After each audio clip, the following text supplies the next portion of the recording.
안녕하십니까. 행복한 아침 이재용입니다. 안녕하세요. 정예인입니다. 네, 새로운 한 주가 시작된 월요일입니다.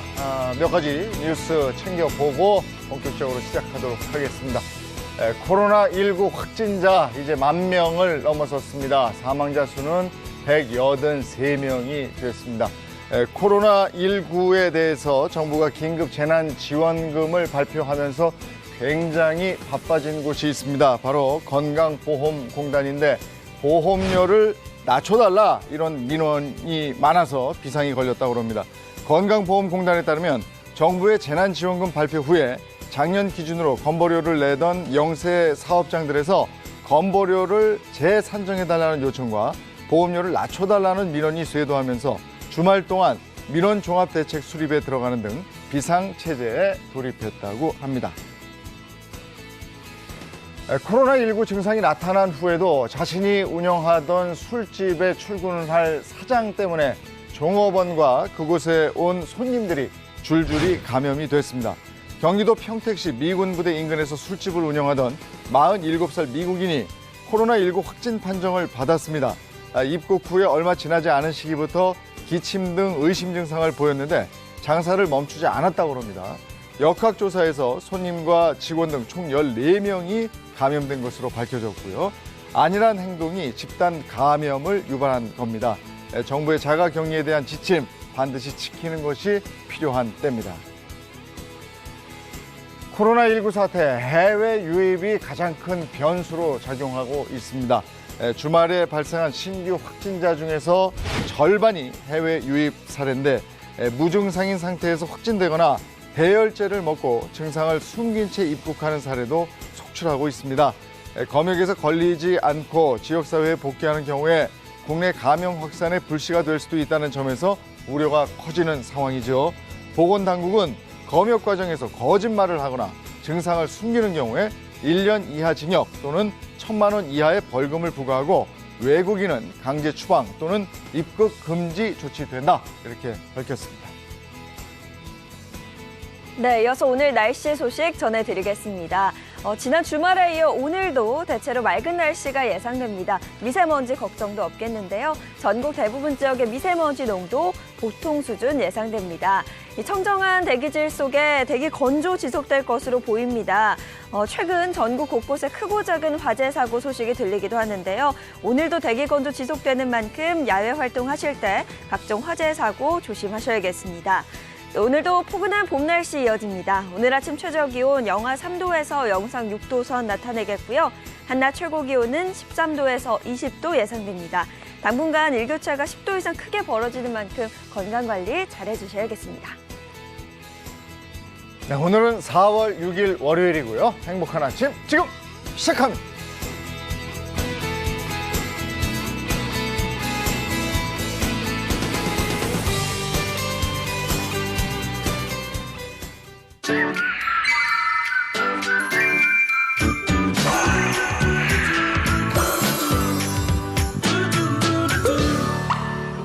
코로나19 전 세계가 두려움에 떨고 있습니다. 전 세계의 확진자 수가 100만 명을 넘었고 사망자가 5만 명을 넘어선 상태입니다. 네, 국내 확진자 수도 늘어나고 있죠. 현재 국내 코로나19 확진자가 10,000명을 넘어섰고요. 사망자는 183명입니다.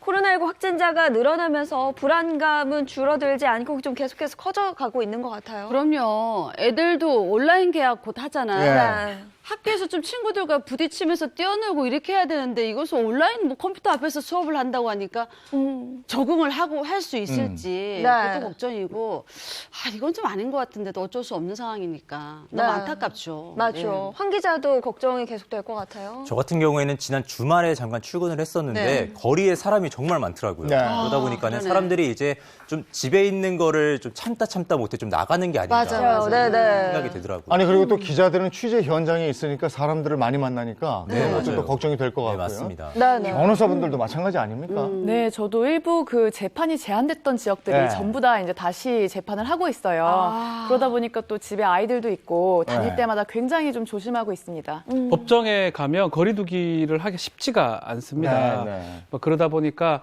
조심은 하는데 또 혹시나 뭐 감염이나 이런 게 폭발할까봐 또 두려운 부분이 있는 게 사실입니다. 네. 네, 코로나19로 인한 사회적인 변화, 사회적인 현상들이 곳곳에서 일어나고 있는데 그래서 또 법적인 분쟁도 곳곳에서 일어나고 있습니다. 이런 뉴스들 종종 봐요. 네, 맞습니다.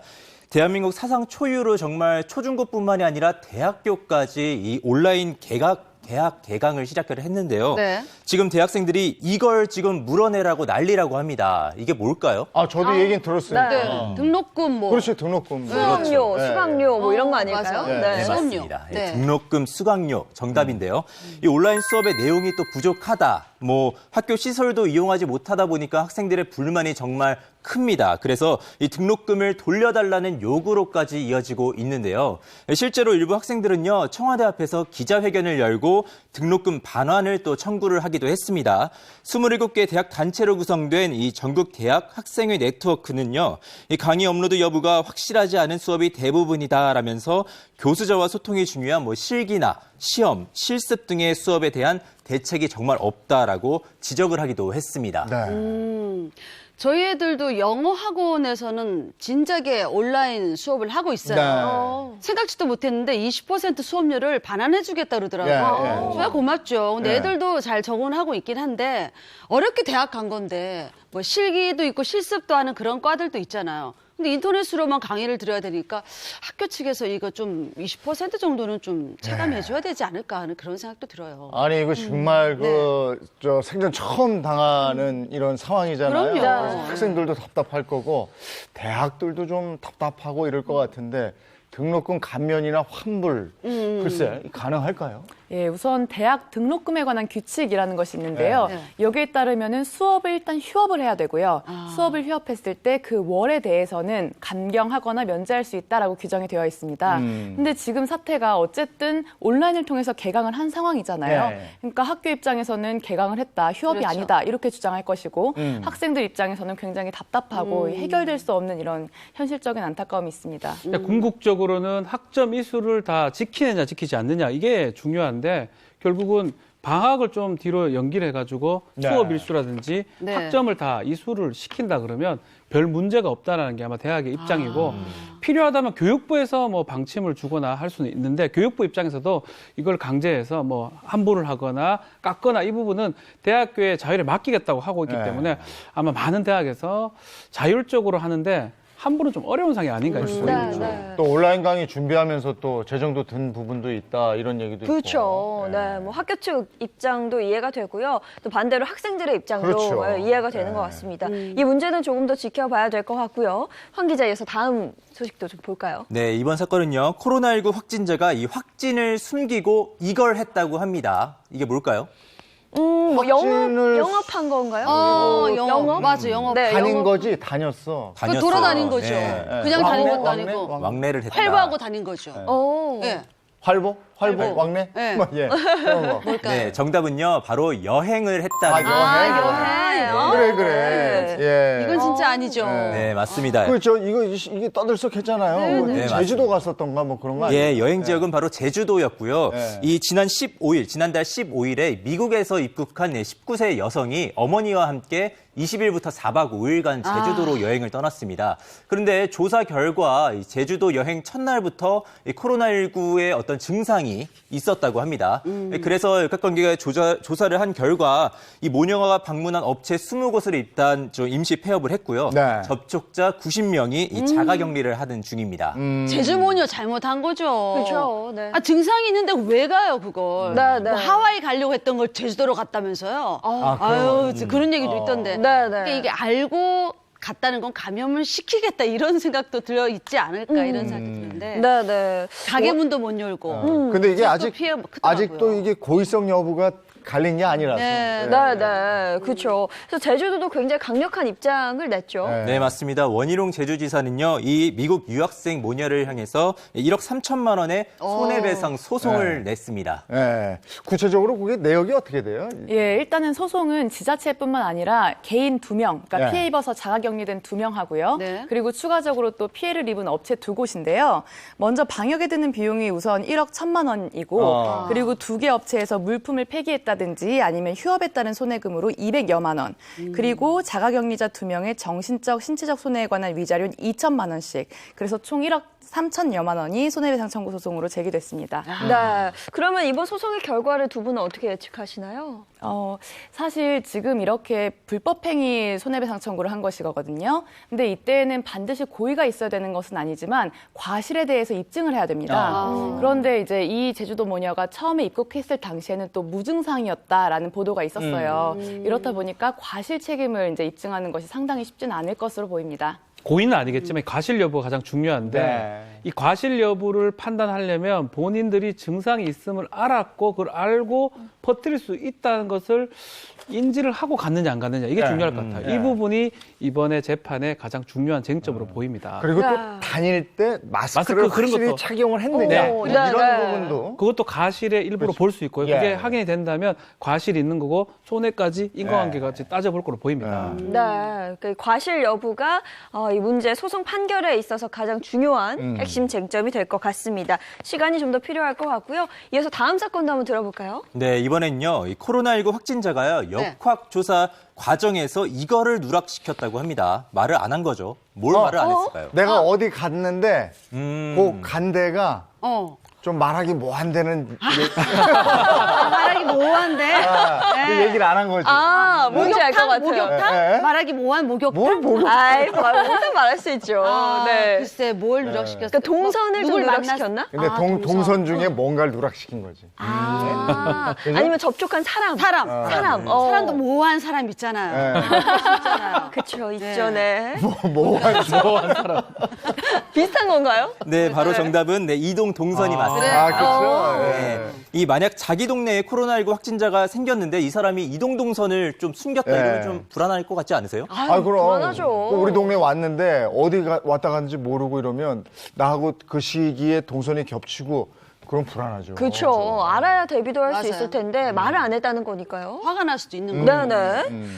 네, 이 평택시에 따르면요, 이 필리핀 여행을 다녀온 네. 이 코로나19 확진 판정을 받았습니다. 그래서 50대 여성이 있었는데 이분이 이제 역학조사관에게 이 지인과 식사한 사실을 진술하지 않은 사실이 또 밝혀졌습니다. 그래서 이 평택시는 이분을 고발 조치를 할 예정이라고 하는데요.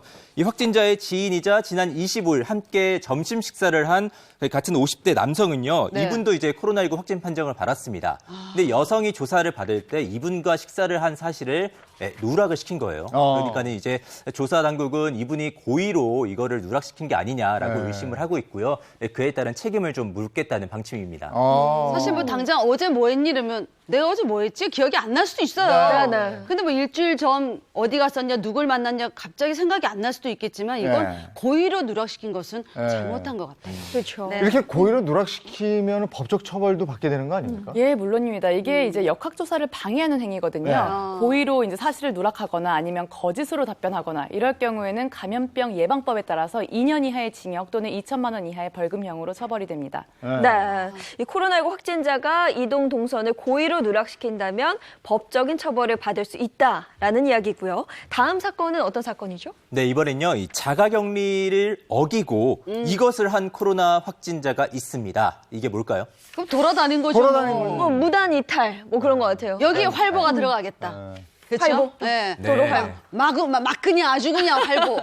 막 그냥 활보. 네, 정답입니다. 네, 바로 이제 도심을 활보했다는 도심을 건데요. 활보했다. 예, 지금 사실 코로나19 확진자가 계속 늘면서 시민들의 불안도 계속 커지고 있습니다. 네. 그런데 일부 해외 입국자들이 자가격리 방침을 어기고 도심을 활보하고 있어서 문제가 되고 있는데요. 이 31일 서울시에 따르면요, 해외 입국 확진자가 한 130명 정도 된다고 하는데 네. 서울시 전체 확진자가 450명입니다. 그러면 네. 굉장히 큰 비율인 거죠. 네. 근데 자신이 동네의 해외에서 입금 간 사람이 이웃에 있어요. 근데 그럴 때 아니 엘리베이터에서 이 사람을 만난 거예요.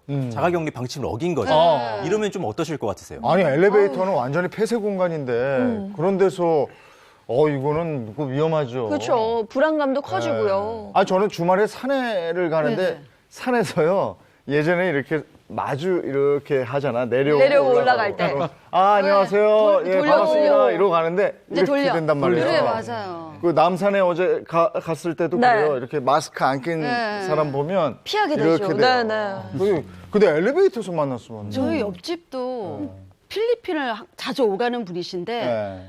그 부인 아줌마를 만났는데 남편이 어제 급하게 들어왔어요 얘기하길래 네 그럼 자가격리 하겠다 싶었는데 자두들락날락 하는 거예요. 뒷산에서도 저는 봤었고 멀리서 봤었고 네네. 외출하는 것도 그러니까 그분이 딱 나오는 소리 제가 나가려다 그분 나가면 다시 문 닫아. 멈칫하죠. 내려가고 난 다음에 다시 나오게 되고 이렇게 되더라고요 솔직히. 아무래도 네. 예. 걱정이 되죠. 자가격리 해야죠. 이런 사건도 하나 있었는데요. 이 자가격리 중인데 위치 추적을 피해서 휴대폰을 원룸에 두고 놀러간 유학생 3명도 적발된 적이 있었습니다. 진짜. 이분들은 각각 원룸에서 사실 자가격리를 하던 중이었는데요. 네. 이 코로나19 검사에서는 사실 음성 판정을 받았습니다. 그러나 이제 잠복기 때문에 14일 동안 자가격리 조치를 받았었는데 네. 그런데 지난 주말에 이제 군산시에서 이를 확인하려고 전화를 했는데 전화를 안 받은 거예요. 그래서 담당 공무원이 직접 원룸에 찾아갔지만은 원룸은 역시나 비어 있었다고 합니다. 그럼 확인이 된 상태였고 그러면 뭐 어떻게 처벌을 받나요? 어떻게 되나요? 네, 경찰 조사 결과 이들 유학생은요, 각각 원룸에서 나와서 인근 공원에서 한 5시간 동안 머물렀다고 합니다.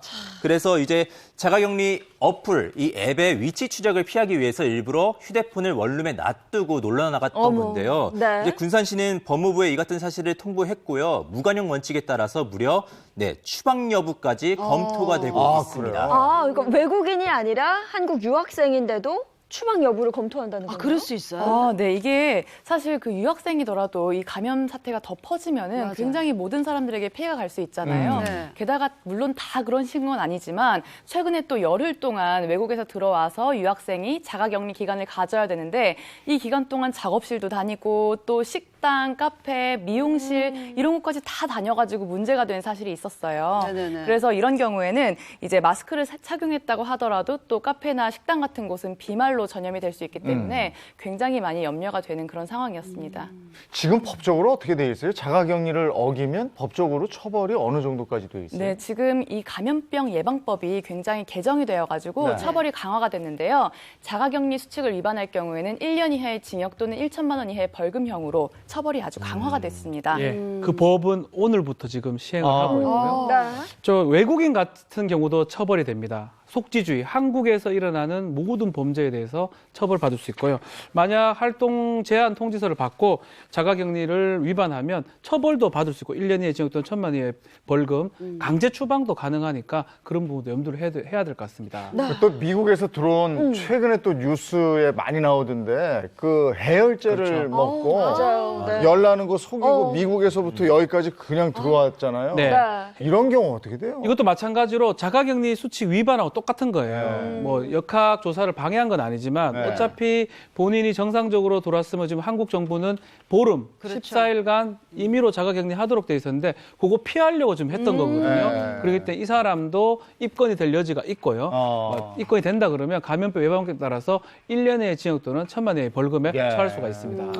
그러면 안 되죠. 그리고 요즘은 또 봄꽃도 막 흐드러지게 피고 하니까 자가격리자뿐만 아니라 일반 시민들도 외출을 굉장히 자주 하시더라고요. 네, 서로 좀 위하는 마음 필요할 것 같습니다. 자, 이어서 가족끼리 왜 이래 보겠습니다.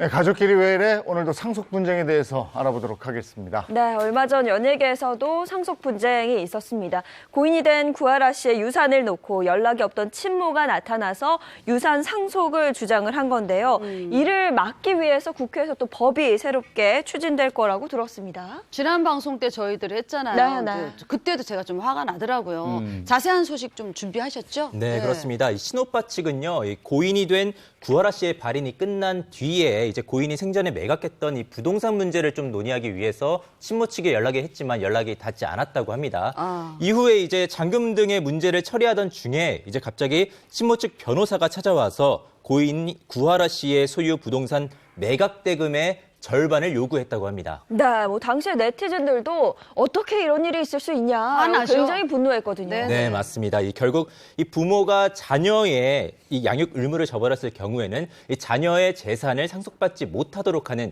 일명 구하라법이 이제 국회 온라인 청원 사이트에 등장을 했었는데요. 네. 근데 벌써 지금 10만 명이 넘게 이 법안에 찬성을 하는 분위기가 있습니다. 국민청원이 10만 명이 넘으면 저게 입법 가능성이 높은 거죠? 네, 그렇습니다. 이 30일 이내에 10만 명이 국민으로부터 동의를 받으면요, 이 법률 재개정이나 뭐 공공제도 시설 운영 등에 대한 청원을요, 이 소관 상임위에 바로 붙여서 바로 심사를 또 받을 수가 있습니다. 그동안 부모 역할 제대로 안 하면서 그 상속받겠다는 그 부모들 진짜 말 많았잖아요, 솔직히. 맞아요. 그래서 한 국회의원도 일명 구하라법은 이제 키우지도 않은 부모가 최소한의 일륜도 저버린 사람한테 부당한 이익이 돌아가지 않도록 하기 위해서 반드시 이 법 개정을 추진하겠다라고 밝혔고요. 이런 부모와 자식과의 관계를 법으로 또 하나하나 정한다는 것이 어떻게 보면 굉장히 좀 생경할 수도 있지만 네. 향후에 이런 유사 사례가 발생하지 않도록 반드시 이거를 지켜나가겠다라고 얘기했습니다. 근데 우리가 가족끼리 왜 이래 이거 쭉 진행하면서 느끼는 건데 그 고인의 유산 가지고 정말 가족끼리 다툼 많아요. 네, 네, 맞습니다. 그래서 뭐 자세히 뭐 준비하신 게 있다면서요? 네, 키우지도 않은 부모가 자녀의 사망보험금을 타지 못하도록 보험 계약을 할 때 수익자를 명시적으로 지정하도록 하는 설명을 의무화하도록 하는 방안이 이제 마련됐습니다. 그러니까 일반적으로는 수익자 지정을 만약에 안 하면 네. 그게 이제 상속인에게 그 수익이 돌아갈 수 있도록 이제 그렇게 마련이 되어 있었었는데 네. 이제는 보험 계약하는 당시에 수익자를 누구로 지정하시겠습니까? 라고 해서 만약에 내 부모가 나를 오랫동안 아예 보지도 않았다. 이런 경우에 이제 내가 그런 문제가 발생했을 때 부모에게 자동적으로 보험 수익금이 돌아가는 일을 방지할 수 있게 된 겁니다. 네. 보험 수익자라는 게 보험 사고가 발생했을 때 보험금을 받는 사람을 말합니다. 네. 네. 생명보험이라면 뭐 사망했을 때 누가 받는지. 그렇죠. 보험 수익자를 지정을 하는 게 일반적인데 지정을 하지 않는 경우도 많아요. 지정하지 않으면 법정 상속 순위로 가버리거든요. 네네. 그리고 그거 자체를 설명을 해서 당신이 만약 사망하게 되면 법정 상속을 하기 때문에 예전에 인연이 끊어진 다른 법정 상속인 부모일 수도 있고 자식일 수도 있고 그 사람한테 갈 수도 있기 때문에 그 부분을 정확하게 설명을 해야 된다가 이 제도가 그 제도로 보면 될 것 같습니다. 네, 뭐 최근 연예계도 그렇고요. 이와 관련해서 큰 사회적인 반응이 있었던 만큼 관련 법이 제정된다면 이를 좀 막을 수 있지 않을까 네. 싶기도 합니다. 오늘 알아볼 건 보험 사망금을 그렇죠. 가지고 이제 분쟁 이런 거죠. 네, 네. 가족끼리 왜 이래 사망보험금 분쟁. 네. 요 시간 굉장히 많은 분들이 보시더라고요.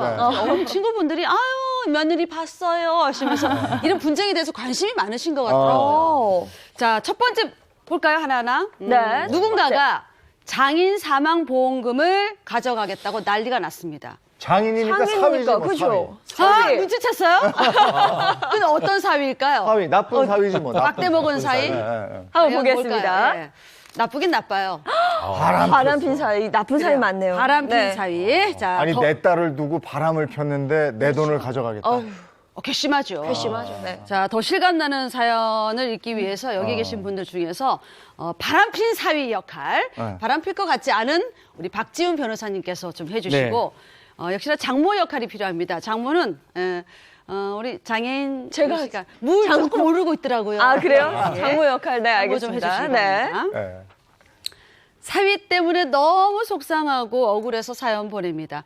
사위는 제 딸과 결혼한 후에 바람을 펴서 다른 여자와 살림까지 차렸는데 뒤늦게 이 사실을 알고 화가 난 제 딸이 이혼하자고 했지만 절대 안 된다고 했습니다. 울며 불며 사위랑 살기 싫다던 제 딸은 그 후에 췌장암 진단을 받고 결국 세상을 떠나고 아이고, 말았습니다. 아이고. 사위 때문에 마음고생해서 딸이 몹쓸병에 걸렸다고 생각하니까 사위가 진짜 밉더라고요. 그래서 딸 장례식에도 못 오게 하고 사위를 원망했습니다. 그리고 얼마 후에 남편도 교통사고로 세상을 떠났습니다. 아주 충격적인 소식을 듣게 됐습니다. 뭐? 내 남편 사망보험금을 가져간다고?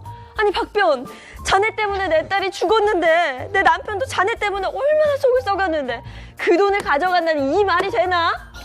내가 달라 했습니까? 보험회사가 준다 그러잖아요. 그 아내도 그렇고 장인어른도 그렇고 뭐 내가 지겠습니까? 돌아가시고 어쩝니까 그거를. 방송 중에 진짜 싸울 것 같은데. 생방송입니다. 아니 사위가 속속여서 내 딸이 죽은 거나 다름없는데 내 남편 사망보험금을 사위가 가져간다는 게 이게 말이 됩니까? 진짜 억울하고 속 터집니다. 대체 이거 어떻게 해야 됩니까? 네. 이거 너무 내 딸은 얄밉네요. 먼저 갔고 아. 그 딸을 가게 한 간접적인 원인 제공을 한 그 나쁜 사위, 바람핀 사위. 네. 그 사위가 내 남편, 죽은 내 남편, 장인의 유산을 가져간다. 보험금, 보험금. 가져간다.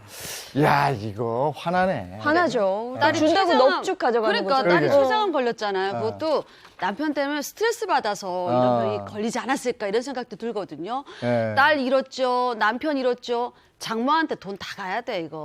그러니까. 장모님한테 가야 된다고 저는 생각합니다. 네. 이게 좀 정리를 해서 말씀을 드리면요. 해당 따님은 일단 외동딸이었습니다. 에스라의 자식이 없었고요. 너무 그런데 아버지마저 이 교통사고로 사망하다 보니까 남은 가족이 결국에는 어머니뿐이 없었던 네. 겁니다. 네. 그런데 문제는 이제 바람핀 남편과 이혼을 하고 뭐 재혼을 하고 뭐 이랬으면 상관이 없었는데 이 법적으로 이분이 남편이기 때문에 문제가 되고 있었던 겁니다. 근데 그 보험금이 그러면 딸한테 가기로 돼 있었나? 이게 어떻게, 원래는 그냥 부인한테 가는 거 아니었나? 원래 그렇죠. 부인이고 그 다음이 딸이고. 그러지 그러니까 않을까요? 그렇게 돼 있는데, 글쎄, 이거 아이고, 이게 글로 간다는 게. 네, 이거는 그 상속에서 대습 상속 제도에 관한 것입니다. 우리 민법 1001조 그리고 1003조에 규정이 되어 있는데요. 네. 이제 상속을 받아야 될, 원래는 상속인이 되었어야 될 직계 비속 또는 형제 자매가 상속이 개시되기 전에 사망하거나 결격자가 된 경우에는 원래 이제 이제 사망한 사람이 받으려고 했었던 그 상속분을 그 사망자의 배우자나 이제 직계 비속한테 주는 제도입니다. 그래서 보통은 보통 부모가 먼저 사망을 하고 네. 자녀가 사망을 하는 것이 그래도 일반적이잖아요. 네, 네, 네. 근데 그렇지 않고 자녀가 먼저 사망을 한 경우에 나중에 부모님이 돌아가시면 원래는 사망하지 않았다면 그 부모로부터 이제 상속을 받았었겠죠. 네. 근데 사망했기 때문에 상속을 못 받는 것을 이제 이 사람을 제외하고 다른 형제들한테 주는 게 아니라 이 사람의 몫에 대해서는 이분의 배우자랑 직계 비속한테 이제 상속을 해주는 것입니다. 자, 이 해당 사례에서는 보험금이 1억 정도로 가정했을 때 네. 배우자는 1.5고 자식은 1입니다. 딸이 네. 한 척밖에 없으니까 네. 원래는 6천, 어머니 6천, 딸이 4천이 가야 되는데 딸이 이미 사망을 했죠. 그래서- 그러면 대습 상속이 돼가지고 이 배우자한테. 딸의 배우자인 사위. 사위랑 자식한테 4천이 가야 되는데 자식이 없어요. 네. 그러면 오롯이 4천이 사위한테 가는 결과가 되는 것입니다. 근데 여기서 만약에 그 사위가 재혼을 했다 이러면 얘기가 달라집니다. 재혼을 하게 되면 이제 원래는 상속을 받아야 될 사람의 법률혼 관계의 배우자였기 때문에 이제 이 4천만 원을 받은 거거든요. 근데 재혼을 했다고 하면 법률혼 관계가 단절되기 때문에 4천만 원 아무것도 받을 수 없습니다. 근데 그거 외에 내 아내가 이제 사망을 했는데 사망 전에 남편이 이렇게 바람 피고 딴집 살림 차렸고 불화가 있었고 또 장인 장모하고도 왕래가 없었다. 이걸 좀 입증을 하면 안 가게 할 수는 없어요? 상속은 굉장히 강력한 제도예요. 그래서 우리가 일전에 유류분이라든지 그러니까 정말 폐륜자식임에도 불구하고 상속을 받을 수 있게 됐었죠. 네. 지금 이재용 앵커께서 말씀하신 것처럼 아이의 결격자가 되려면 법에서 정한 사유에 해당이 돼야 되는데요. 그런 경우는 아주 극단적입니다. 예를 들어서 뭐 피성속인을 살해하려고 했거나 네. 아니면 정말 실제로 살해를 했거나 동순이나 선순이자를 이제 살해했거나 또는 사기 또는 강박에 의해서 유언을 하게 만들거나 철회하게 만들어야 돼요.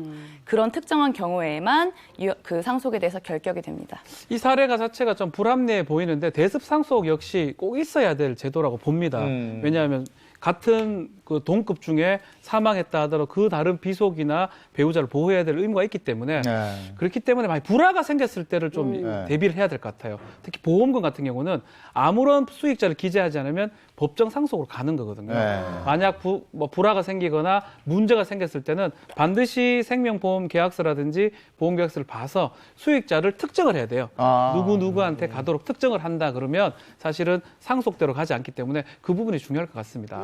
보험 가입 가입 당시에 그러면은 이 장인이 내 아내에게 준다. 네. 이렇게 해놨으면 글로만 가는 거예요. 그렇죠. 근데 지금 중간에 안 썼다가 하더라도 이렇게 문제가 좀 발생할 것 같으면 네. 보험계약서를 새로 가지고 와서 아, 새로 다시. 변경을 할 수가 있습니다. 상속 수익자를 아내라고 정확하게 특정을 하면 아내한테로만 갑니다. 그러면 혹시 장모님 이걸 좀 따로 돌려받기 위해서 민사소송 이런 걸 할 수는 없나요? 네, 그러니까 수익자를 지정해두지 않았다면 상당히 어려워지긴 하는데요. 상속재산 분할 심판 청구에서 기여분을 주장해보는 방법이 있을 수 있습니다. 그러니까 뭐 생전에 특별히 아버지를 부양했고, 그리고 아버지에 대한 재산을 전부 다 이제 그 어머니가 관리했다. 네. 이런 내용들을 이제 어필하면 기여분이 인정되는 만큼에 대해서는 그래도 사회에게 다 뺏기지는 않을 수 있다 이겁니다. 아우, 정말 이런 사연 들으면 화가 나지 않아요? 화나죠. 바람 펴놓고서는 또 이렇게 장인어른의 이런 것까지 탐내는 사위, 이런 일은 없어야 될 것 같습니다. 이어서 다음 사건 한번 확인하겠습니다. 자. 땡땡땡땡으로 사망한 아내. 그죠? 자, 무엇으로 사망한 아내의 그 사망보험금을 남편이 가져가겠다고 난리가 났습니다. 뭐로 사고로 사망했겠지? 사고? 사고지? 사고? 사고. 아니에요. 아니? 사고 아니에요. 그럼 뭐로 사망한 사망? 아내. 한번 보시죠. 뭘까요? 네. 보겠습니다. 부부싸움. 아니 부부싸움으로 사망한다고? 뭐 간혹 그런 일도 있을 수 있잖아요. 예. 자, 사건 말씀드리기 전에 그러면 아버지 역할은 우리 이재용 아버님 해주시고요. 아들 잘 맞더라고. 두 분이 싸우는 게 굉장히 리얼했어요. 아버지, 박지훈 네. 변호사님이 아들 해주시기 바랍니다. 제 아버지는 살인자입니다. 아버지가 집에 늦게 살인자. 돌아온 어머니와 싸우다가 어머니의 휴대폰을 빼앗았고 휴대폰을 가져가려고 달려드는 어머니를 밀쳐내는 바람에 어머니는 탁자에 머리를 부딪혀 병원에서 치료를 받다가 결국 세상을 떠나고 말았습니다. 아버지는 폭행치사죄로 징역 1년 6개월, 집행유예 2년의 판결을 받았는데 그런데 말도 안 되는 일이 벌어졌습니다. 아니 아버지가 어머니 사망보험을 받는다는 게 그게 말이야 됩니까? 아버지가 어머니 돌아가시겠잖아요. 아버지가 사람입니까? 양심 있어요. 야, 네 애미 사망금을 내가 혼자 갖겠다는 거야? 어? 너희들 다 나눠주려고 그런 거야. 뭐요? 역시 캐스팅 좋아. 아우 좋아. 가족이라는 이름으로 잘못을 저지른 아버지가 사망보험금을 가져가는 게 이게 말이 되는 걸까요? 야, 이게 부부싸움 중에 사망을 했어요. 예? 근데 저 원인 제공을 한 아버지가 그 사망보험을 그 아들 입장에서 그걸 보는 자식 입장에서는 이거 찢어지네. 아들 마음이 어떨까요? 네. 일부러 사망을 하게 한 게 아니라 부부싸움 하다가 어떻게 된 거잖아요. 고의가 아니었기 때문에. 아들이 보기에는 원인 제공을 한 거잖아. 그렇죠. 그리고 평소에도 맨날 싸우고 또 때리고 막 이랬을 거 아니에요. 아유, 아 그랬대요? 아니, 그 그랬을 자세한 거- 건 그건 그랬을 자세한 것 건 같아. 모릅니다. 내가 자세한 건 좀 알려주시죠. 네, 일단요, 이 보험을 받는 사람이 이제 피보험자를 고의로 사망에 이르게 한 경우에는요, 약관에 따라서 이 면책 조항이 있습니다. 그래서 보험금을 탈 수가 없는데요. 네. 근데 부부싸움 같은 경우에는 이게 고의로 했는지 아닌지의 여부가 상당히 애매해질 수가 있습니다. 그래서 이 법원의 판단이 이때는 좀 중요할 것 같습니다. 그러니까 좀 전에 말씀하신 것처럼 매일 치고받고 싸웠던 부부였으면 그럴 수 있겠지만 이건 그냥 어쩌다 한번 싸웠는데 이렇게 사람이 죽게 됐다. 그냥 고의성이 없기 때문에 없을 수도 있잖아요. 이건 아들이 알지. 우발적으로 아들이. 일어났으니까. 아들이 알아. 평소에 생활을 봤으니까. 평소에 생활을 봤으니까. 예. 그럴 수 있겠네요. 예.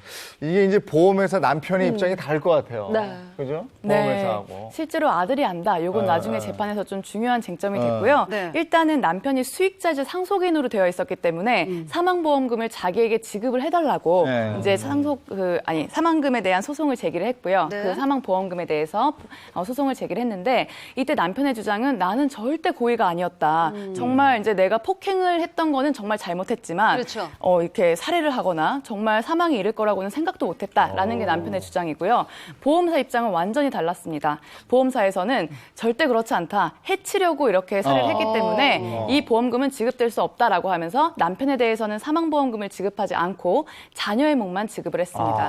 해당 보험사가 이 반박한 부분이 그런 부분입니다. 네. 일단은 부부싸움 할 때 최소한 상해의 의도는 있었다고 봐야 될 것 같고요. 좁은 데서 밀면 혹시나 그렇죠. 넘어지면 맞아. 혹시나 죽을 수 있다. 인식을 할 수 있고 그것을 의혹했다고 봐서 이게 미필적 고의라고 표현합니다. 네. 최소한 미필적 고의가 있는 것으로 봐야 되기 때문에 그렇다면 민법에 따른 상속 결격자가 되는 거고 상속 결격자한테는 보험금을 줄 수 없다라고 주장을 했었습니다. 아, 그러니까 이걸 좀 정리를 해보면 살해 의도가 있었느냐 없었느냐를 가지고 남편과 어떻게 보면 보험회사 입장이 좀 엇갈리는 건데요. 법원은 어떤 판결을 내렸나요? 네, 이 사건은 창원지방법원에서 재판을 했는데요. 네. 굉장히 구체적으로 사실관계를 들여다봤습니다. 먼저 남편이 정말 아내를 살해하려고 했느냐라는 것에 대해서 18년 동안 두 부부가 이제 자녀 둘을 키우면서 아주 원만하게 잘 지내왔대요.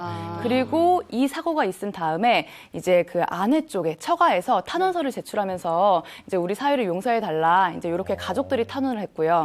그리고 또 남편은 이 사고 이후에 정신과를 다니면서 아내를 잃은 그 고통 때문에 치료까지 받았어요. 그래서 이런 점들을 이제 살펴보면 이 남편이 폭행에 대한 고의가 있었던 거는 맞지만 아내를 살해하려고 한 건 아니다라고 이제 판단을 했습니다. 결국에는 맞습니다. 사망보험금을 지급했습니다. 네. 보험 수익자가 이 적극적으로 피보험자를 사망케, 피보험자는 보험에 붙여진 사람입니다. 사망케 하지 않다. 의도한 게 아니라면 보험금을 줘야 된다고 하면서 이거 외에도 4개 보험회사가 더 있었어요. 네. 관련해서 2억 1,100만 원은 보험금을 추가로 주라라고 판결을 내렸습니다. 그날 그냥 부부 싸움만 하지 않았더라도 이런 일이 네. 없었을 텐데 너무 안타까운 것 같아요. 네. 되게 늦게 오셨었나 봐. 그리고 화나게 했었었나 네. 봐. 그렇죠. 무엇보다 아들의 마음이 어땠을지 네, 또 안타까운 사연 네. 있었습니다. 다음 사건은 어떤 사건이죠? 네. 사망보험금. 요거 누구에게 요거거든요. 사망보험. 사망보험금 이건 당연히 가족들이 누구의 사망보험금? 좀 어려운데 사망보험금 누구에게? 네. 감이 좀 안 오네요. 망자의 사망보험금이지 뭐. 돌아가신 분. 그 말이 맞긴 이게 맞네요. 구체적으로 누구지 우리가 어떻게 하냐고 이렇게 써. 그러게. 그러니까 문제죠. 네. 그렇죠. 자, 사망보험금 누구에게? 네. 알려주시죠. 보겠습니다. 네. 전 남편. 전남편. 전 남편 사망보험금은 누구에게? 네. 자, 실감나는 연기를 위해서 동거녀가 필요합니다. 동거녀. 예. 제가 하겠습니다. 욕심 있어, 은근 네. 욕심 있어. 좀 물이 올랐어요. 네. 알겠습니다. 저희 부부는 성격 차이로 이혼을 하기로 했습니다. 딸의 양육권은 제가 가져가기로 했죠. 그런데 얼마 전 남편이 사고로 세상을 떠났다는 소식을 들었습니다. 보험회사에서 전화가 왔는데 제 딸에게 남편의 사망보험금이 지급된다 하더라고요. 그런데 그 사망보험금이 자기 것이라고 주장하는 사람이 나타났습니다. 바로 남편과 사실혼 관계에 있던 동거녀였습니다. 아니 제가 지금까지 이 사람 보험금을 다 내고 있었는데 저한테는 한 푼도 안 주고 전 부인이 이걸 다 가져갔네. 이게 말이 됩니까 이게? 당신은 그 사람과 아무런 관계가 아니잖아요. 법적 관계 아니잖아요. 나랑 우리 딸은 엄연한 가족이라고요. 가족은 무슨 가족? 이혼하셨잖아요. 이혼해놓고 산 건 나랑 살았는데 당신 내가 뭐 가족이라고? 세상에 이런 법이 어디 있습니까? 너 몇 살이야? 보험회사에서는 우리 딸이 아직 미성년자니 저에게 사망보험금을 지급하겠다고 하는데 전 남편과 혼인신고는 안 했지만 보험금을 대신 내고 있었다고 주장하는 전 남편의 여자. 전 대체 어떻게 해야 될까요? 얘 이혼을 했네. 그래, 남편과 이혼했어. 이혼을 했어. 네. 그리고 이제 동거녀가 있었네요. 네. 야, 이거 애매하다. 근데 제가 연기가 해서가 아니라 네. 사망보험금 전에 이걸 보험료를 그 전 어떻게 보면 내연녀가? 네, 동거녀가 납부를 하고 근데 있었던 이게 거잖아요. 거의 사실혼 관계면 그렇죠. 야, 에이, 이게 납부하는 애매해. 거하고 상관없죠. 혼인신고를 안 했잖아요. 결정적인 거 혼인신고를 안 했어. 아니, 그리고 사실 이게- 아무런 관계 동거를 없는 했는데? 사람이에요. 아니야. 그리고 이게 서류상으로 이혼이 됐잖아요. 전 부인하고. 그 이혼했잖아요. 전 부인하고 이혼했지. 네. 그리고 동거녀가 있는데 사실혼 관계라고 그랬잖아요. 딸이 있잖아요. 아니, 법에서도 사실혼을 인정하더라니까. 그래요? 어느 법원에서요? 저는 잘 못 들었는데. 저는 이게 딸이 저- 100%다 가져갈 것 같아요. 이거 우리끼리 이럴 게 아니고. 그래. 전문가 두 분이 계시니까. 네, 네. 일단은 일부 그 유족연금제도라든지 네. 아니면 아까 말씀 잘해주셨는데 사실혼 파기로 인한 위자료 청구 소송이라고 해서 그 고유한 사실혼 자체를 인정하는 그런 면도 있습니다. 네. 그런데 지금 이건 상속이잖아요. 상속에서는 사실혼 관계를 인정하지 않습니다. 그래서 이런 경우에는 따님이 딸이 이제 상속을 하는 게 맞고요. 딸이 있으니까. 네. 그러니까. 다만 만약에 상속인이 아무도 없다고 한다면은 특별 연고자에 대한 부녀 제도라는 게 있어요. 일단 상속인이 아무도 없으면 먼저 상속인 수색 공고를 합니다. 그러니까 1년여 기간 동안에 상속인 수색 공고를 하고 그동안 상속인이 아무도 안 나타났어요. 그러면 딱 그때로부터 2개월 이내에 내가 이제 같이 살았던 사람이다라고 해서 이제 피상속인하고 같이 생계를 같이 했던 사람, 이런 사람들에게 부녀가 될 수 있습니다. 보험 역시 같아요. 남편의 보험금 자체를 동거녀가 다, 사실혼 관계자가 다 냈다고 하더라도 네. 법정 상속 순위 1순위는 직계 비속이 됩니다. 아. 직계 비속이고 친딸이 있는 한 친딸이 받게 되는데 친딸은 또 전처인 엄마가 네. 친권자입니다. 네. 그러면 친딸의 모든 재산을 또 엄마가 관리하게 되기 때문에 네, 맞아요. 전처한테 지금 가게 되는 상황이 됩니다. 그러면 요 상황에서 딸이 없었다면, 그러니까 자식이 없었다면 요것도 복잡해지네. 자식이 없으면 지금 말한 것처럼 동거녀가? 부녀 제도라든지 이런 것들을 통해서 그러니까. 상속인이 없는 상황이 돼버리거든요. 아니면 뭐 그 다음에 형제 자매를 다 따져봐야 돼, 사촌까지 따져봐야 되는데 그것도 없다면 오 변호사 설명한 것처럼 상속인 없는 경우로 더 가야 됩니다. 이건 둘 다 그럼 해당 사항이 없는 거야. 네, 그런 거요? 이혼했으니까 그렇고 이건 동거가 입증이 안 되니까. 둘 다 안 되는 거죠. 그렇게 되는 거야. 괜히 싸웠네요, 우리도. 모르니까 싸우는 거예요. 그죠? 자식이 있으니까 이건 당연히 이쪽으로 가는 맞아. 거야. 그렇죠. 그러면 보험 가입할 때 수익자 지정? 그게 굉장히 중요할 것 같아요. 예, 매우 중요합니다. 그래서 수익자를 이제 상속인으로 따로 지정을 하지 않는 경우에 아예 제3자로 지정하는 경우도 있어요. 근데 이 수익자로 지정하는 것이 얼마나 큰 효력이 있냐면요. 굉장히 절차가 간단해요. 그래서 만약에 사망 등의 사고가 발생해서 보험료가 지급이 되려고 할 때 기본증명서하고 그 수익자로 지정된 사람의 신분증 그리고 사망 진단서 이렇게만 있으면은 아주 간편한 절차로 지급이 됩니다. 근데 여기서는 이혼을 했기 때문에 아내에게는 상속권이 없었잖아요. 근데 이혼 소송 중에 남편이 사망을 했어요. 이혼 소송 중간에. 그러면 어떻게 해야 되는 거예요? 이혼 소송 중에도 아직 법률은 부부 관계입니다. 그렇죠. 그래서 이혼 중에도 만약에 사망할 경우에는 상속인으로서 상속을 받을 수가 있고요. 심지어는 이제 1심에서 이제 이혼을 하라고 판결이 났어요. 근데 남편이 이거에 대해서 항소를 해가지고 2심으로 다투고 있는 경우에요. 네. 이럴 때에도 법률은 부부 간에 그 배우자 관계가 인정이 됩니다. 이때도 상속을 받을 수가 있습니다. 아니 저도 이런 경우를 봤어요. 네. 근데 너무 사이가 안 좋아 부인하고. 근데 이제 거의 이혼 그 다툼을 하다가 이 남편이 죽었어요. 그러니까 어머니가 홀어머니시고 외동아들이야. 근데 어머니한테 안 가고 이 보험금이나 모든 게 그 싸우고 있던 아내한테. 다 주던 아내한테. 그 사이가 안 좋은 아내한테 다 가요. 맞아요. 저희들이 어떻게 좀 해보려고 그랬는데 안 안 돼. 돼요. 안 돼. 그러니까 이 경우에는 유책 배우자인 경우에도 그냥 그 상속을 받을 수 있는 법률은 배우자 관계가 인정되는 네. 것입니다. 그러면 네. 그 다시 사연으로 좀 돌아가서 수익자를 만약에 그렇죠. 가입 시에 동거녀로 해놨다면 그럼 어떻게 되는 거예요? 자, 그러면 이제 가능한데요. 이제 보험에서 용어들이 좀 나와요. 보험 수익자라는 게 나오고, 보험 수익자는 보험의 혜택을 받는 사람, 보험 계약자는 본인이 돈을 내면서 보험 계약한 사람, 그리고 보험 대상자, 피보험자로 표현하는데 누가 죽었을 때 그 사람이 보험 대상자입니다. 자, 피보험자하고 보험 계약자 같으면 별 문제 없이 수익자를 변경할 수가 있는데, 문제는 지금 동거녀가 돈을 내는데 누가 죽으면 이게 보험이 발생하냐면 남편이거든요. 보험 계약자랑 보험 대상자는 다릅니다. 다른 경우는 변경을 하려면 동의를 받아야 돼요. 네. 당신이 죽었을 때 보험이 발생하는데 좀 수익자를 바꾸자. 동의를 받은 다음에 변경이 가능합니다. 보험을 가입한 이후에도 된다는 그렇죠. 말씀이시죠? 가능합니다. 그럼 보험 가입하실 때는 뭐 보험 내용을 살피시는 것도 굉장히 중요하겠지만 수익자 지정 그렇죠. 굉장히 중요하다 이런 이야기고요. 이어서 다음 사건 한번 알아볼까요? 네, 가족끼리 왜 이래 사망보험금 분쟁 마지막입니다. 무엇을 포기하면 보험금도 포기다? 이거는 뭐 가족인 걸 포기하면 배추 포기? 네. 뭐죠? 뭘 포기하면 보험금도 포기다? 정답 네. 보시죠. 바로 보겠습니다. 채무를 포기하면 사망보험금도 포기다. 네. 자, 요 사연 속에는 아들 역할이 필요합니다. 예, 일단 채무자를 죄송합니다. 채무자 좀 해주시고요. 예. 아들은 기회를 드리겠습니다. 황 기자님께서. 네. 제발? 네, 좋습니다. 사업을 하셨던 아버지는 많은 채무가 있어서 언제나 빚독촉에 시달리셨습니다. 그러던 어느 날 교통사고로 세상을 떠나고 말았습니다. 그 후에 채무자들이 저에게 막 연락을 하더라고요. 황유락 씨. 황유락 씨 맞죠? 대답 좀 해줘. 예. 아버지 빚 있는 거 아시죠? 아버지 맞으시니까 당신이 갚아야지 뭐.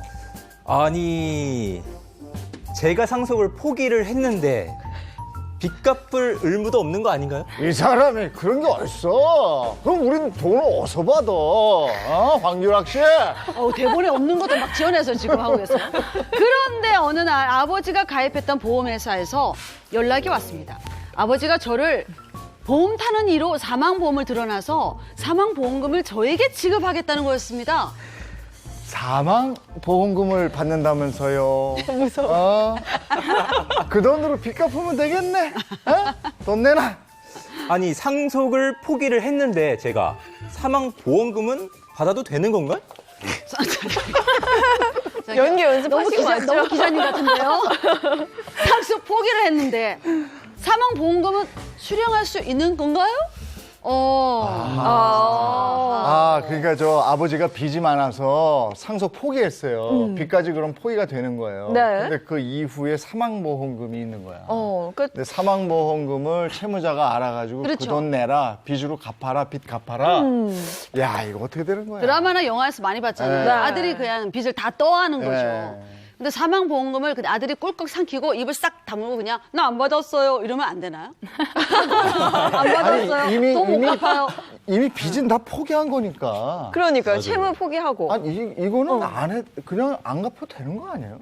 이 경우가 굉장히 좀 이례적인 부분인데요. 네. 일단은 사망보험금의 수익자를 아들로 지정을 했다면 네. 상속을 포기했어도 그 사망보험금에 대해서는 권리를 가질 수 있습니다. 즉 보험금 가질 수 있어요. 그래요. 네. 그러면 만약에 수익자를 아들이라고 해놓지 않고 단순히 법적 상속인이라고 그렇죠. 해도 마찬가지예요? 수익자를 빈칸으로 해도 법정 상속이 되고요. 법정 아. 상속을 써도 법정 상속이 되는데 이렇다면 상속재산이 아니냐라고 생각할 수가 있는데 네. 중요한 거는 이렇게 보험으로 받는 거는 상속재산이 아니고 그 사람의 고유재산으로 봐버립니다. 그래서 이거는 상속재산에 포함을 안 시키고 네. 아들이 당연히 받는 걸로 보기 때문에 네. 채무하고는 관계가 없고 없어요. 고유재산을 받아가면 됩니다. 그러니까 그거는 이제 아버지 빚은 아버지 빚인 그렇죠. 거고 그거는 끝난 거고 네. 이거 상속해서 상속받은 돈은 내 돈이니까 보험금으로 받은 거는 제 겁니다. 그건 내 거지. 그러니까 그것은 빚은 안 갚아도 되는 거야. 네. 그럴 수 있어요. 법적으로 그렇게 되는 거야. 그리고 또 얼마 전에 한 기사를 하나 봤는데 보험금은 매달 이렇게 납부를 하고 사망보험금을 타지 못하는 뭐 그런 경우도 있었다면서요? 이게 그 판결이 있었는데 굉장히 안타까운 거였었죠. 그 전동 킥보드로 출퇴근을 하실 때 이용했던 그 50대 분의 사례였었는데요. 그 보험을 가입할 때 이륜 자동차, 그러니까 뭐 오토바이 이런 것들을 탄다면은 그거에 대해서 따로 이제 얘기를 했어야 되는데 그 얘기를 안 했다는 이유로 이제 보험사에서 보험금을 지급할 수 없다. 이건 우리 보험 약관에서 정하고 있는 사고가 아니다. 이렇게 해가지고 소송까지 제기했던 거예요. 이 50대 가장분이 굉장히 안타까웠던 거는요. 한 4종류의 보험을 들어서 매달 거의 80만 원씩 보험금을 내고 있었어요. 그래서 이제 이 사고에 대해서 보험이 적용이 된다면 그 유족들이 8억 5천만 원 상당을 보험금으로 수령할 수 있는 상태였거든요. 네. 근데 결국에는 이제 법원에서도 이제 1심에서는 지급을 하라라고 이제 결정이 났었는데 2심에서 이게 확 뒤집히면서 전동 킥보드에 대해서는 이 보험에 들어있지 않다라고 이제 얘기를 했습니다. 야, 전동 킥보드 사실 보험에서 위험한 거, 자신한테 위험한 거를 네. 고지하거나 알릴 의무가 있는데 네. 전동 킥보드를 타고 있다는 사실을 알렸어야 되는데 왜냐하면 이륜 자동차 같은 거예요. 위험하고 사고 날 위험이 크잖아요. 위험해요. 네네. 이걸 알리지 않았기 때문에 보험금을 못 받는 안타까운 결과가 된 것입니다. 아니 근데 그런 게 약관에 명시 의무가 있는지 그거 확인을 해야 되겠네요. 그러면. 그러네. 그렇습니다. 네. 그래서 이제 이런 사건이 있고 나서 금융감독위원회에서도 네. 일단 기본적으로 우리 가입자가 내가 킥보드를 타고 있다 없다를 얘기할 의무보다 이게 약관에 명시가 되어 있고 이걸 설명할 의무가 더 우선이라고 봤습니다. 예. 그래서 설명 의무를 다하지 않은 경우에는 보험사가 전부 다 보험금을 지급을 해야 된다라는 판결도 뒤이어 있었습니다. 판결이 뭐 났다 하더라도 그만큼 또 자신이 보험료를 다 납입했다 하더라도 그만큼 전동 킥보드 타고 이런 고지 의무가 더 중요하다라고 이 판결은 뭐 말하고 있는 걸로 보면 될 것 그래서 같습니다. 보험 약관 우리가 꼼꼼히 한번 체크를 맞아. 해봐야 돼요. 네네. 다 알아보고 잘 네. 확인하실 필요가 좀 네. 있을 것 같습니다. 오늘 좋은 말씀 해주신 오수진 변호사, 박지훈 변호사 고맙습니다. 네, 이번에 자동차 얘기 좀 하겠습니다. 네, 어떤 내용인지 영상으로 먼저 만나볼까요?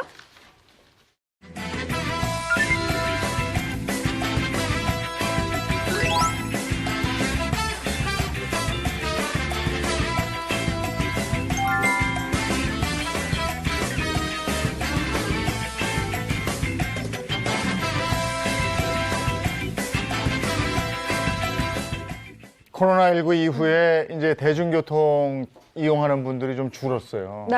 그리고 자가가 있는 분들은 자기 자동차를 타고 출퇴근하고 이러는 네. 분 많더라고요. 네, 맞습니다. 네. 그래서 이에 따라서 자동차 문화도 많은 부분 달라지고 있다라는 얘기가 들리던데요. 네, 그렇습니다. 코로나19로 인해 바뀌고 있는 자동차 문화 정말 하나씩 좀 말씀을 드릴 건데 네. 일단 혹시나 해서 말씀드리는데 혹시 드라이브 스루라는 건 알고 아유, 예, 알죠. 감사. 두루 아, 네. 한다 이렇게. 커피도 마시고. 네, 네. 많이 하잖아요. 맞죠. 네, 정답입니다. 맞습니다. 이 코로나19 때문에요. 이 드라이브 스루가 정말 많은 곳에서 행해지고 있는데 먼저 네. 영상으로 좀 확인을 해보시겠습니다. 자, 사람들이 모이는 자리는 모두 집단 감염 위험이 있다 보니까요. 네. 미국에서는요, 정말 특별한 고해성사가 등장을 했습니다. 아. 네, 바로 드라이브 스루 고해성사입니다. 어머머머. 그래요? 괜찮다 이거. 예. 오. 아, 저렇게 신부님이- 신부님이 앉아 계시고. 확실히 좀 안전한 방법일 것 같긴 네, 한데 그쵸. 조금 특이하긴 하네요. 신부님이 차에서 저런 돌아다니면서 받아주시는 건 줄 아니, 알았어요. 그리고 거리가 좀 안 있어요. 되네. 신부님하고 차 거리도 좀 있고. 그러네요. 어. 아, 괜찮네. 저 종교 집단에서 코로나19 뭐 집단으로 발병하고 막 그랬잖아요. 근데 우리나라에서 저런 방법 쓰면 괜찮을 것 같아요. 근데 네. 고해성사는 원래 상대가 누군지 몰라야 되는데 모르잖아요. 저거는 다 알고. 다 공개. 아, 그럼 공개가 선물을 되네요. 내리지 말고. 목소리가 안 아니, 들리니까. 이렇게 우리의 생활의 네. 모든 곳곳에 변화들이 있습니다. 네, 코로나19로 바뀐 자동차 문화 이것도 한번 알아보죠. 네. 드라이브 스루로 뭐뭐까지 판매한다. 농산물 판매하는 건 많잖아요. 그렇죠? 드라이브. 그럼 그건가? 수산물, 농산물 이런 거? 회. 아. 저거 알아요. 회. 네, 맞습니다. 정답은 바로 회 판매고요. 먼저 네. 좀 영상을 보시면서 제가 한번 말씀을 드려볼게요. 자, 영상 보시면요. 시장 앞 통로에 차가 정말 줄지어서 있습니다. 오늘부터 이 노량진 수산시장에서 이 드라이브 스루 방식으로 모둠의 가격을요. 30%나 낮춰서 판매하자. 괜찮아요. 예, 시작 10분 만에 저렇게 손님이 많이 몰린 겁니다. 이 자동차에서 내리지 않고 간편하게 구매할 수 있어서 정말 인기가 많았고요. 네. 모바일 앱으로 메뉴를 확인한 뒤에 미리 주문할 수도 있었습니다. 이 상인들과 손님들의 인터뷰를 좀 확인해 보시겠습니다. 진짜 회 샀어요. 왜냐면 가족끼리 그냥 먹으려고. 그 상인들이 많을 거 아니에요. 그래서 좀 기피하게 됐는데 이게 그냥 바로바로 가져갈 수 있으니까 좋은 것 같아요. 코로나 바이러스 때문에 생선회는 먹고 싶은데 이런 행사를 기획해서 너무 좋네요. 직원들도 열어가면서 제대로 많이 열어요, 많이 쉬어요. 여기 이제 봄철에 이제 계절적으로 수고로 맛있습니다. 회가 좀 많이 팔면 좋겠죠. 50% 이상이 줄었어요. 코로나 끝날 때까지 이런 이 드라이브 스루를 계속 운영을 할 거니까 손님들이 많이 찾아주시면 좋겠습니다. 야, 이제 배까지 차를 탄 상태에서 떠서 먹을 수 있는 시대가 돼버렸네요. 네. 그래도 요즘 같은 시기에 매출이 좀 그렇죠. 늘었다고 하니까 정말 다행이에요. 손님도 싱싱한 거 해 주문할 수 예, 있고 상인도 그렇죠. 좋고 네. 윈윈하는 거죠 서로. 이게 드라이브 스루로 인해서 침체가 됐었거든요. 사실 네. 코로나19로 인해서 장사하시는 분들은 정말 어렵다고들 말씀을 많이 네, 하셨는데 네. 이런 좀 아이디어로 인해서 좀 매출도 늘고 손님도 느니까 상당히 뭐 좋은 맞아요. 소식인 것 같습니다. 네, 그러네요. 다행인 것 같습니다. 자, 다음에는 시승 신청을 하면 신청하면 시승 신청하면 시승할 뭐 수 이게 해줄까요? 시승할 수 있는 시승할 수 기회를 있죠. 주는 건데. 네. 네. 할인- 아, 집까지. 차를 집까지 가져다 줘. 네, 그렇습니다. 이 방법이네 이거. 예, 이게 사실 코로나19로 인해서 자동차 판매장에 방문하는 것을 사실 사람들이 네. 꺼리고 있어요. 그렇기 때문에 그렇죠. 직접 시승까지 해볼 수 있도록 자동차를 배달해주고 있는 겁니다. 그렇지. 매장 가는 거 좀, 내가 매장까지 이런 분들은 이거 좋겠네요. 그쵸. 그럼 뭐 네. 전화 한 통이면 자기가 시승하고 싶은 차가 집 앞에 배달을 오는 뭐 그런 서비스인 거예요? 저도 이거 하면 이용하고 싶어요. 예. 몸이 불편하신 분들도 이렇게 하면 좋을 것 같아요. 맞아요. 그렇죠. 네. 네. 이게 사실 코로나19 확산 우려로요. 오프라인 매장을 지금 찾고 계신 분들이 또 끊겼다고 합니다. 결국에는 이 찾아가는 시승 또 온라인 계약 등 이 비대면으로 하는 영업이나 판매들이 계속 늘고 있는데요. 네. 특히 이 고객이 사실 직접 타보고 하는 이 전시 차량 같은 경우에는 좀 코로나19 전파의 우려가 있잖아요. 그렇기 네. 때문에 이 수시로 소독하고 감염 가능성을 줄이기 위해서 정말 최선을 다하고 있다고 합니다. 이것도 좀 방법이 될 수 있을 것 네. 같고요. 네. 그래서 그러네요. 세 번째 한번 보겠습니다. 이건 발품을 안 팔아? 뭘로 보는? 휴대폰으로 보는 건가? 자동차를? 네. 체험해보는 거네요. 네, 그렇습니다. 네. 어. VR, 이 가상현실이죠. 네네. 이 코로나19 때문에 이제 사실 집에 계신 분들이 많은데 집에 편하게 앉아서 와. 신차를 또 확인하실 수가 있다고 합니다. 영상으로 한번 보시겠습니다. 네, 코로나19를 뚫고 신차가 줄줄이 출시되고 있지만요. 집 밖을 나오지 않는 사람들에게 이거를 직접 보여주기란 정말 힘든 일이 아닐 수가 없습니다. 그래서요, 아예 집에서 신차를 살펴볼 수 있는 새로운 서비스가 생겼는데요. 네, 가상현실, 이 VR을 이용해서 자동차 내외부는 물론이고 시트의 이 질감까지 아주 구석구석 잘 살펴볼 수가 있는 겁니다.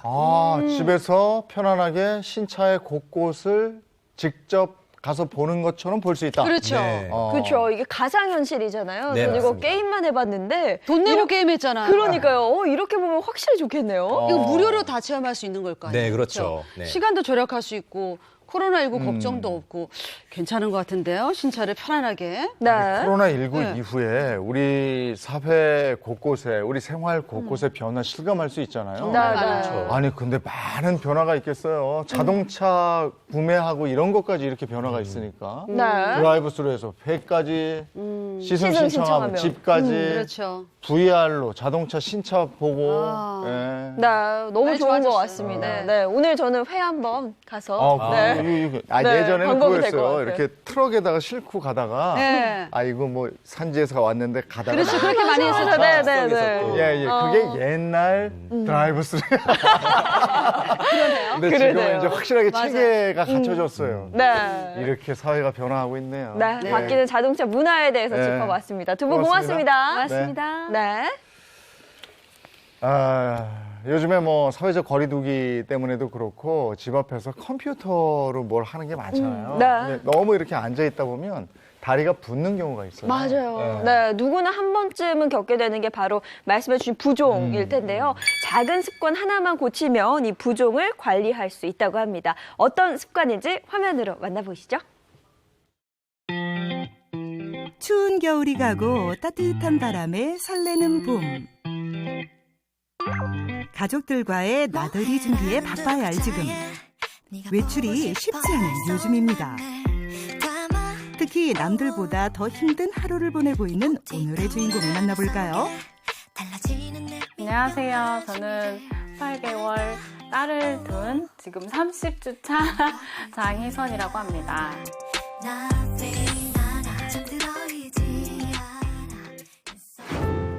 곧 태어날 아기를 기다리며 행복한 날을 보내고 있지만 만삭의 몸으로 모든 걸 해내기엔 쉽지 않죠. 요즘 부쩍 그녀를 괴롭히는 것이 있다고 하는데요. 임신 중반기, 후반기로 갈수록 더 많이 붓더라고요. 일단 집안일도 하고 또 임신으로 인해서 뭐 이렇게 생기는 부종도 있고 팔이랑 다리 이런 데가 많이 붓고 그러더라고요. 배가 불러오는 만큼 다리도 퉁퉁 붓는데요. 임신을 하면 운명처럼 따라오는 부종, 왜 그런 걸까요? 이제 임산부 부종은 자궁이 커지잖아요. 하지에서 올라가는 혈관 같은 게 압박이 되는 수가 있고 또 여러 가지 호르몬 변화든가 이런 것들에 의해서 단순 부종이 생길 수가 있고요. 단백뇨가 있게 되면서 그걸 우리 소위 말하는 임신 중독이라고 하거든요. 굉장히 위험해질 수도 있다. 그래서 우리가 여러 가지 예방할 수 있는 그런 거를 해야 되겠다. 집에만 있다고 부종 관리에 소홀할 수는 없죠. 임신부뿐만 아니라 매일 밤 코끼리 다리가 된다면 주목하세요. 부종 관리를 위해서 가장 먼저 챙겨야 할 것은 바로 건강한 식사. 그녀가 선택한 오늘의 점심 메뉴는 간단하면서도 영양 만점 메뉴를 소개합니다.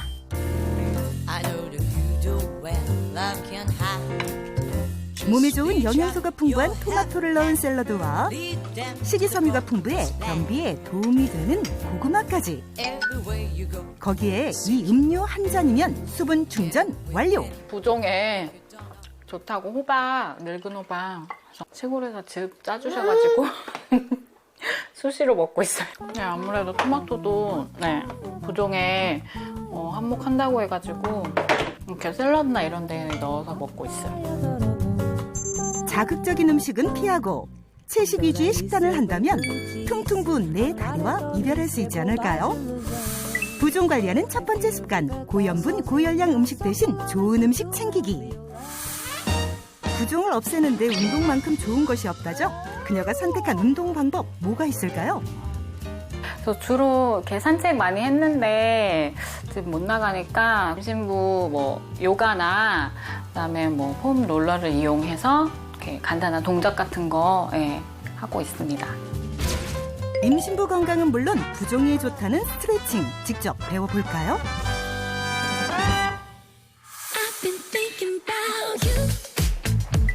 바로 당겼다가 발목을 하늘 찌르고 발목을 이렇게 오므렸다 폈다 하는 것 자체만으로도 여기 뒤에 근육이 늘려지면서 다리 마사지가 돼요. 따라하기 참 쉽죠?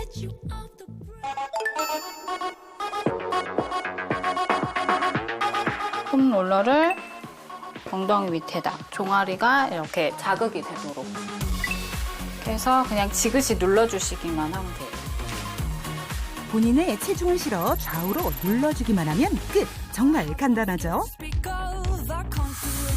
부종 관리하는 두 번째 습관, 혈액순환을 도와주는 스트레칭 동작 하나쯤은 꼭 익혀두자. 다리 붓기가 쑥쑥 빠져나가는 거 느껴지시나요? 그런데 그녀의 발에 보이는 저 수상한 것은 뭡니까? 의료용을 압박 밴드인데 부종에 좋다고 해가지고 이렇게 하면서 운동도 하고 평상시에 생활도 하고 이렇게 하고 있어요. 효과가 좋더라고요. 보니까 피가 이렇게 순환된다는 느낌이 들더라고요. 네. 장시간 집에만 있다 보니 점점 더 무거워져가는 다리를 위해 착용하기 시작한 의료용 압박 스타킹. 꾸준한 착용 덕분에 효과를 봤다고 하는데요.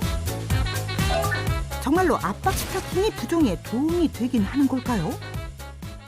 물론 도움이 됩니다. 하지가 많이 붓고 이럴 수 있는데 그럴 때 이제 부종도 예방하는 효과도 있고 주로 많이 사용하는 거는 하지지만 손이 불편하신 분들도 있어요. 많이 부으면서 상지에도 사용할 수 있습니다. 크기와 모양이 다양한 압박 스타킹. 제대로 골라 신는 게 중요한데요. 그래서 몸매 보정용과 의료용 압박 스타킹의 부위별 압력을 비교해봤습니다. 몸매 보정용의 경우 부위별 압력이 대체적으로 일정한 반면 부위에 따른 압력차가 큰 의료용 압박 스타킹. 의료용 압박 스타킹은 부위별 압력이 다르다는 걸 알 수 있었습니다. 조금 더 다리 혈액순환에 도움을 주는 스타킹은 약간 이렇게 위에서 아래로 점점 좁아지는 깔때기 구조를 가지게 되면은 조금 더 강한 압력으로 잡아주면서 다리 혈액순환에 도움을 주게 됩니다. 구입하기 전 피부 자극이 덜하고 탄력성과 보건력이 좋은지 체크하는 것도 잊지 마세요. 부종 관리하는 마지막 습관, 의료용 압박 스타킹의 도움을 받자. 압박 스타킹 착용할 때 주의할 점은 또 뭐가 있을까요? 압박을 심하게 받게 되면 오히려 혈액순환을 악화시키는 경우가 생길 수가 있습니다. 그래서 체형에 맞게 하는 게 중요할 거라고 생각되고요. 특히나 이제 사이즈도 다양하고 또 무릎 아래냐 또 허벅지까지 올라가는 롱 스타킹이냐 이런 것들이 차이가 있기 때문에 부위에 맞게 자기가 필요한 대로 선택을 하면 될 것 같습니다. 피할 수 없다면 다 함께 이겨내보는 건 어떨까요? 작은 습관 하나면 다리 부종을 이겨낼 수 있습니다.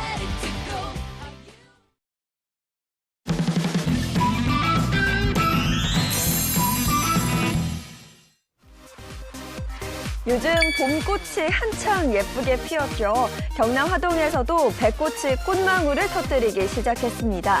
이 시기에 수정이 잘 이루어져야 좋은 품질의 배를 수확할 수 있다는데요. 경남 화동에서는 전국에서 처음으로 인공수정에 드론을 활용하고 있다고 합니다. 인공수정에 드론이 어떻게 활용되는지 궁금하시죠? 영상으로 함께 보겠습니다. 하얗게 핀 배꽃 사이로 드론이 날아다니며 꽃가루를 흩뿌립니다. 배꽃 암술에 꽃가루를 묻히는 꿀벌 역할을 드론이 대신하고 있는 겁니다. 배나무는 풍성한 과실을 얻기 위해 사람이 일일이 꽃가루를 묻혀주는 인공수분 작업이 꼭 필요합니다. 수술에서 나오는 꽃가루가 적기 때문인데 배꽃이 활짝 피는 4일에서 5일간 수분이 잘 돼야 수정 성공 확률도 높아 한 해 농사 걱정을 덜 수 있습니다. 짧은 시간에 수준을 많이 쉬다 보니까는 너무 늦어요. 그리고 사람도 없고 수준 시대 되면은 막 전쟁이라 꽃이 수준이 돼야만이 맛도 좋고 또 그 모양도 좋고. 하동군은 드론을 활용해 배 인공 수정을 하면 수확량도 많아지고 일손도 줄어들 것으로 기대하고 있습니다.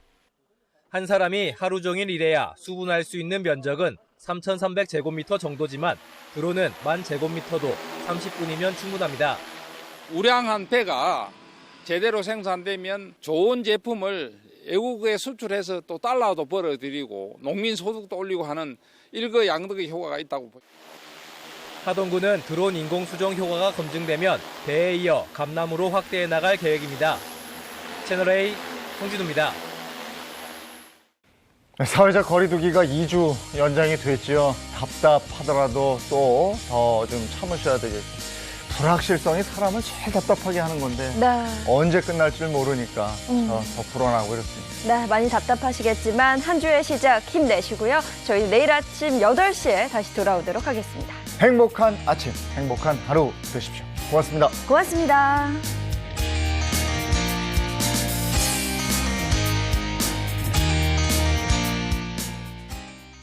채널A